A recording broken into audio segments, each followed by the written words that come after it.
And this is a Fox News alert. The AP is now projecting that J.D. Vance has won the Ohio GOP primary Senate race. Joining us now with reaction, former Speaker of the House, Newt Gingrich. He was in the single digits, Mr. Speaker, and then somebody by the name of Donald J. Trump endorsed him, and here he is with a significant win tonight, along with, I think, 11 other candidates that look like endorsed by Trump that are going to win as well. What does that tell you?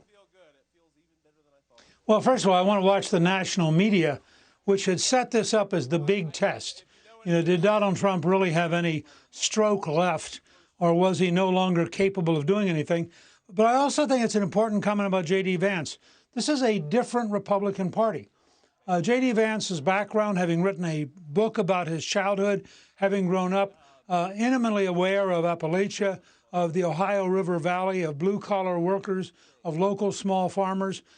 This is a guy who is going to bring, on the one hand, a tremendous intellectual and artistic capability, on the other hand, a real down-home grassroots populism, and he is going to, I think, be an enormous breath of fresh air in the Congress. And I think combined with people like Herschel Walker, you're going to see a very different Republican Senate next year.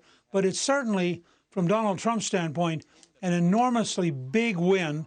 Not just J.D. Vance, but as you point out, I think 9 of the 11 people he's endorsed have already won, and the other 2, I think, are still being counted. To do that in Ohio, it looks like they're going to win too. It looks is an like enormous statement. It looks like Trump will have a perfect night in Ohio tonight.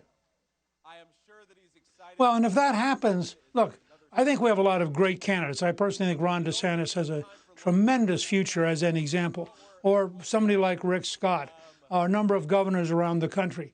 But the truth is, if Trump retains his hold on the base of the Republican Party that he currently has, and particularly if he starts shifting towards describing a better future, I think that he will consolidate and almost certainly end up as the nominee. Tonight's a very big night in terms of 2024, as well as in terms of 2022, and it fits what we're saying. The fact is, inflation matters. Collapse at the border matters, crime matters, high prices for gasoline and food matters, and in the middle of all this, the corruption of the Biden family matters, and you know, I think the Democrats are going to discover that the January 6th committee doesn't matter to most Americans, and they're going to discover that a hardline pro-abortion extremism doesn't appeal to most Americans, and in fact will accelerate their loss of African-American and Latino voters who are culturally conservative. So you're in the middle of a genuine revolution. Ohio is one of the places reminding us that in the real world, outside of Washington and the New York Times and the big networks, in the real world, that revolution is still underway. Mr. Speaker, stay with us. Let's dip in. This is J.D. Vance now, who has just been declared the winner in the Ohio Republican Senate primary, endorsed by Donald Trump, winning by a pretty significant margin based on our numbers. Let's dip in and hear him. Loyalty. And this team has been loyal to me through good times and bad, when things were rough, when things were good. We didn't have leaks in this campaign. We didn't have people stabbing each other in the back. We were a team, and we will be a team all the way to November.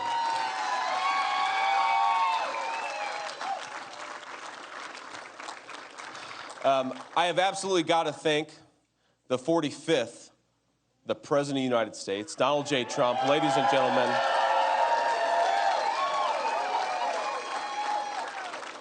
one, for giving us an example of what could be in this country. Ladies and gentlemen, remember 2019 when wages were going up and not down? Remember 2019 when workers were doing well in this country, not struggling terribly? Thanks to the president for everything, for endorsing me. And I got to say, a lot of the fake news media out there, and there are some good ones in the back there. There's some bad ones too, let's be honest. But they wanted to write a story that this campaign would be the death of Donald Trump's America First agenda. Ladies and gentlemen, it ain't the death of the America First agenda.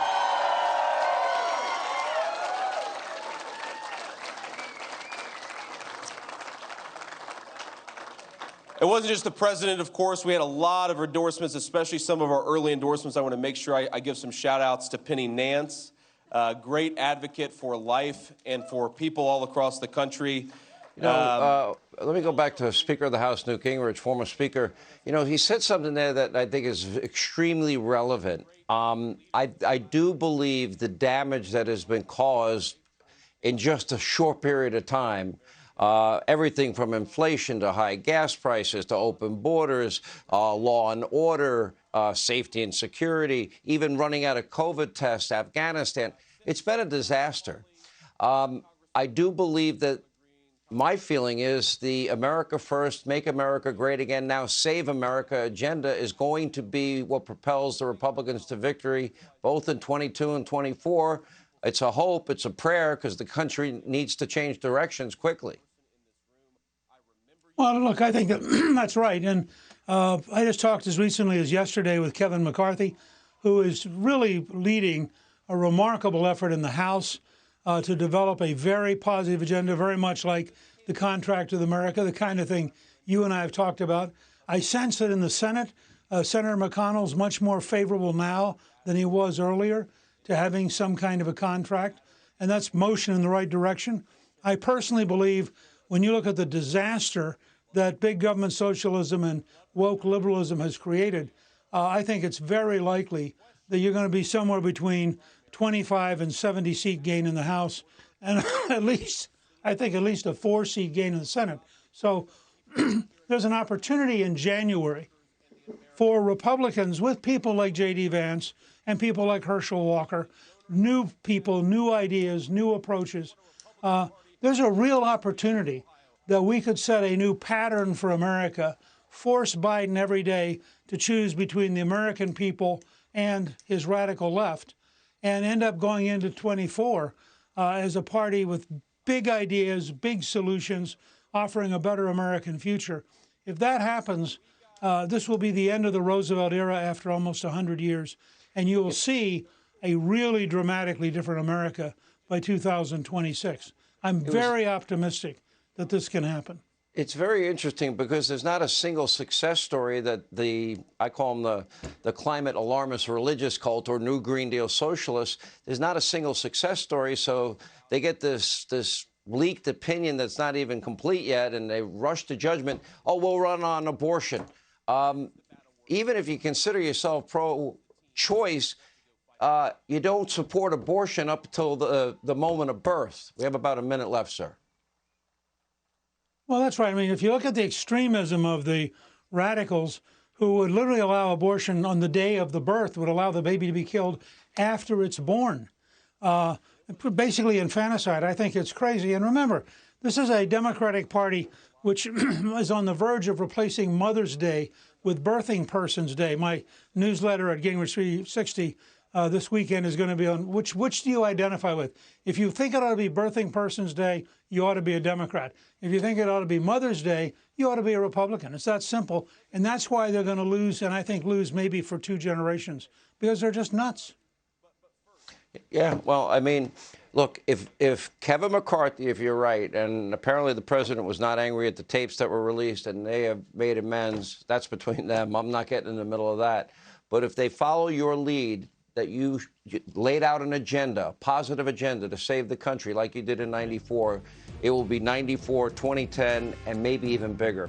Anyway, Mr. Speaker, thanks for being with us. Hey, Sean Hannity here. Hey, click here to subscribe to Fox News YouTube page and catch our hottest interviews and most compelling analysis. You will not get it anywhere else.